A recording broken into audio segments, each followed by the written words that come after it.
আসসালামু আলাইকুম এভরিওয়ান, আশা করি আপনারা সবাই ভালো আছেন। যারা যারা আমার ভিডিও রেগুলার দেখেন এবং আমাকে পছন্দ করেন তারা আমার চ্যানেলটিকে সাবস্ক্রাইব করে দেবেন। আজকে আমি একটি 1.5 pound vanilla sponge cake decoration দেখাবো। আপনারা যারা ডেকোরেশন করতে পারেন এবং ফিনিশিং আনতে পারেন না তাদের জন্য এই ভিডিওটি খুবই উপকার হবে এবং খুব সহজভাবে দেখাচ্ছি। আপনারা এইভাবে চাইলে বাসায় ট্রাই করতে পারেন। এটা আমার একটু অর্ডারে কেক ছিল। আমার মূলত আমার অনলাইন পেজ আছে তানিয়াস কেক বেক শপ। এখানে আমি কেকের অর্ডার নিয়ে থাকি। আপনারা চাইলে যদি আমার কেক পছন্দ করেন তাহলে আমাকে অর্ডার করতে পারেন। চাইলে আমার পেজটাতে যে একটা করে ফলো দিয়ে আসবেন সবাই, আমি আশাবাদী। আর রেগুলার আমার পেজটা আপনারা দেখবেন। আমি নিত্য নতুন ভিডিও পেতে এবং রেসিপি দেখতে আমার চ্যানেলটিকে সাবস্ক্রাইব করুন। আর দেখতে পাচ্ছেন ভিডিওতে আমি কিভাবে লেয়ারগুলো কেটে রেখেছিলাম। তিনটা লেয়ার করেছি। আর একে একে আমি বাটিতে দেখতে পাচ্ছেন এটা সুগার সিরাপ। এখন কতটুকু নেবেন, এটা আপনার যতটুকু পানি নেবেন তার হাফ আপনারা চিনি নেবেন। তো এটা ভালো করে মেল্ট করে নেবেন, নাহলে কিন্তু চিনি দানা থাকলে সেটা কিন্তু হবে না। এটার সুগার সিরাপের জায়গায় আপনারা মিল্ক ইউজ করতে পারেন বা কোনো ড্রিঙ্কস জাতীয় কোনো স্প্রাইট বা যে কোনো আপনাদের পছন্দ মতো ইউজ করতে পারেন ফ্লেভারের জন্য। তো আজকে আমি এটা আমার একটা অর্ডারের কেক ছিল। প্রথমেই বলেছিলাম এটা আমার রিপিট কাস্টমারের। তো আমি ক্রাম কোট করে নিয়েছি, দেখতে পাচ্ছেন হুইপ ক্রিম। এখন আমরা কম বেশি সবাই জানি যে কিভাবে কি ক্রিম ইউজ করতে হবে বা কিভাবে কী করতে হবে, আমরা কম বেশি সবাই জানি।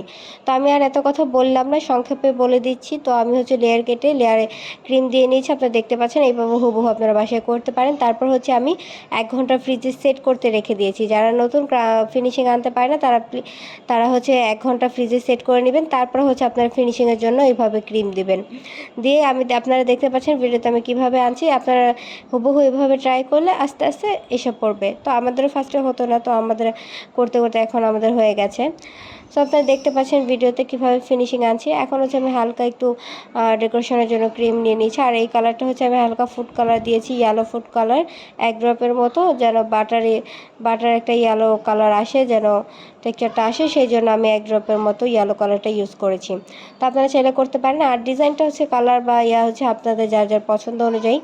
তো যে আপুটা অর্ডার করেছিল সে আমাকে বলে দিয়েছিল যে আপনার পছন্দ মতো একটা ডিজাইন করে দিন। এটা জাস্ট আমরা বাসায় খাওয়ার জন্য, আর গেস্ট আসবে সেটার জন্য, কোনো হবে না, জাস্ট বাসায় খাওয়ার জন্য নিচ্ছি। তো আমি আমার মন মতো সাজিয়েছিলাম। এটা চকলেট টপার। আপনারা যদি দেখতে চান তাহলে আমি নেক্সট ভিডিওতে বা কোনো এক সময় আমি চকলেট টপার কীভাবে বানাতে হয় সেটাও শিখিয়ে দেবো। জাস্ট কমেন্ট করতে হবে আপনারা কী শিখতে চাচ্ছেন বা কোন রেসিপিটি আমার কাছে দেখতে চাচ্ছেন বা জানতে চাচ্ছেন, সেটা কমেন্টস করতে হবে। কমেন্ট না করলে তো আমি বুঝবেন। আপনারা কমেন্টসে অবশ্যই জানাবেন আপনারা কোন রেসিপিটা আমাকে দেখতে চাচ্ছেন আমার কাছে, তো আমি অবশ্যই শেয়ার করব। আর দেখতে পাচ্ছেন ডিজাইন আমার হালকা একটু ক্রিম রয়ে গেছে ডিজাইন ডেকোরেশন করার পর। তারপর ওইটা দিয়ে আমি নিচে বর্ডার দিয়ে দিই। ভাবছি না নিচেরটা একটা কালার ভালো লাগছে না, তো আমি এটা পিঙ্ক কালার হালকা অ্যাড করে নিলাম নিচে। তারপর ডেকোরেশনের জন্য আমি হালকা একটু সুগার বল অ্যাড করে দেব, যেহেতু কিছু লিখবো না। তো এটাতে আমি হালকা সুগার বল অ্যাড করেছি। আপনারা বেকিং শপে আপনারা সুগার বলগুলো পেয়ে যাবেন, যে বললেই হবে। যারা নতুন আছে, যারা জানে তারা তো জানি, আর যারা না জানে বেকিং শপে যে বললেই হবে। অনেক ধরনের সুগার বল পাওয়া যায়, এইভাবে আপনারা কিনে নিয়ে সুন্দর ডেকোরেশন করতে পারেন চাইলে। তো আজকে এই ডেকোরেশনটা আপনাদের কাছে কেমন লেগেছে অবশ্যই আমাকে কমেন্ট বক্সে জানাবেন। আর কী ডেকোরেশন দেখতে চান বা কোন ভিডিওটি দেখতে চান সেটাও কমেন্ট বক্সে জানাবেন। আজকে এখান থেকে বিদায় নিচ্ছি। আসসালামু আলাইকুম, ভালো থাকবেন।